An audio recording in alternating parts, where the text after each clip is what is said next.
क्या आपको पता है मेंटली स्ट्रांग होना किसे कहते हैं? 1914 में थॉमस एल्वा एडिसन की फैक्ट्री पूरी तरह जल के बर्बाद हो गई। आग इतनी बुरी तरह लगी थी कि कुछ भी नहीं बचा। उन्हें 23 मिलियन US$ का नुकसान हुआ था और एक प्रोटोटाइप जिस पर वो सालों से काम कर रहे थे वो भी जलकर बर्बाद हो गया। इस पूरी सिचुएशन को जानने के बाद थॉमस एल्वा एडिसन ने जिस तरीके से रिएक्ट किया उसे कहते हैं मेंटल टफनेस। पता है उन्होंने क्या कहा?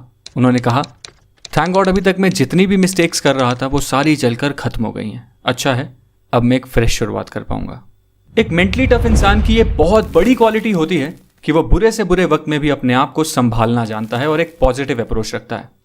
पर फैक्ट तो यह है कि शुरुआत से ही कोई भी मेंटली स्ट्रांग नहीं होता। जैसे अच्छी डाइट और रेगुलर एक्सरसाइज आपको फिजिकली स्ट्रांग बना देती है, वैसे ही कुछ हैबिट्स होती हैं जो एक मेंटली वीक इंसान को भी मेंटली स्ट्रांग बना देती हैं। और आज इस वीडियो में हम मेंटली स्ट्रांग लोगों की कुछ हैबिट्स के बारे में बात करने वाले हैं। So let's start. पहली हैबिट है एम्ब्रेसिंग चेंज। ईगल इकलौता ऐसा पक्षी होता है जो 70 साल की उम्र तक जिंदा रह सकता है। पर इस उम्र तक जिंदा रहने के लिए हर ईगल को एक बहुत मुश्किल डिसीजन लेना पड़ता है, क्योंकि 40 साल तक जिंदा रहने के बाद एक ईगल के पंजे इस लायक नहीं रहते कि वो उन पंजों से कोई शिकार आसानी से कर पाए। उसके पंजे कमजोर हो जाते हैं और इतने लचीले भी नहीं रहते। और तो और उसकी तीखी और लंबी चोंच भी काफी मुड़ जाती है और उसके पंख इतने मोटे हो जाते हैं कि उड़ान भरना भी मुश्किल हो जाता है। और 40 साल की उम्र में यही वो टाइम होता है जब एक ईगल के पास सिर्फ 2 ही ऑप्शंस होते हैं। पहला, या तो वो इसी तरह मर जाए, दूसरा कि वो एक बहुत ही पेनफुल से चेंज के प्रोसेस को एक्सेप्ट कर ले।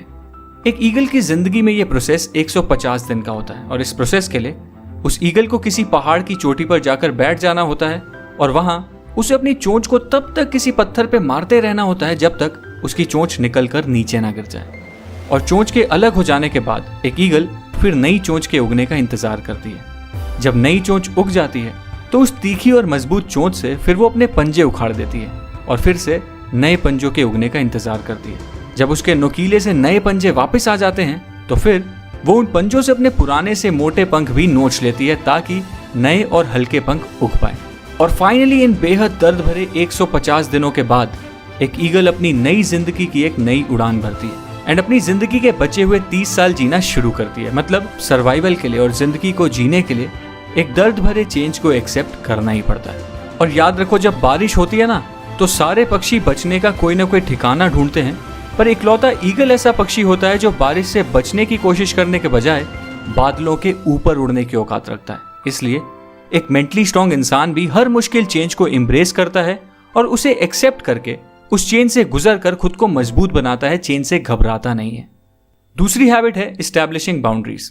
याद करो लास्ट टाइम ऐसा कब हुआ था जब आपको कोई ऐसा काम करना पड़ा हो जिसकी वजह से आपका पूरा शेड्यूल, आपका पूरा प्लान बर्बाद हो गया और बाद में आपको रिग्रेट हुआ कि काश तब आप उस काम को मना कर देते तो शायद आप अपने बाकी के इंपॉर्टेंट काम अच्छी तरह कंप्लीट कर पाते। अगर ऐसा आपके साथ अक्सर होता है तो सॉरी, आप शायद इतने मेंटली स्ट्रांग नहीं हो, क्योंकि एक मेंटली स्ट्रांग इंसान को उसकी बाउंड्रीज मतलब उसकी लाइन ऑफ कंट्रोल पता होती है। उसको पता होता है कि उसे किस काम के लिए नो बोलना है और किस काम के लिए यस, उसे किस कन्वर्सेशन का हिस्सा बनना है और किस कन्वर्सेशन का नहीं, उसे क्या खाना है और क्या नहीं। एक मेंटली स्ट्रांग इंसान को यह सब बहुत अच्छी तरह पता होता है। मतलब एक मेंटली स्ट्रांग इंसान बहुत ज्यादा सेलेक्टिव होता है। अब तीसरी हैबिट है the power of sacrifice. Human psychology को समझने वाले लोग ये अच्छी तरह जानते हैं कि sacrifice builds resilience, resilience builds strength, strength builds power and power builds purpose. इस चीज का एक परफेक्ट एग्जांपल है विराट कोहली। 2017 में मैंने एक आर्टिकल पढ़ा जिसमें लिखा था कि विराट कोहली कितने बड़े फूडी थे और उन्हें मटन रोल, बटर चिकन और छोले भटूरे जैसी डिशेस कितनी ज्यादा पसंद थी। पर आज उनकी डाइट कुछ ऐसी है कि बटर चिकन और मटन रोल तो छोड़ो, वो अपनी कॉफी में चीनी तक नहीं पीते। डिसिप्लिन और सैक्रिफाइस उनकी लाइफ का एक मेजर एलिमेंट है।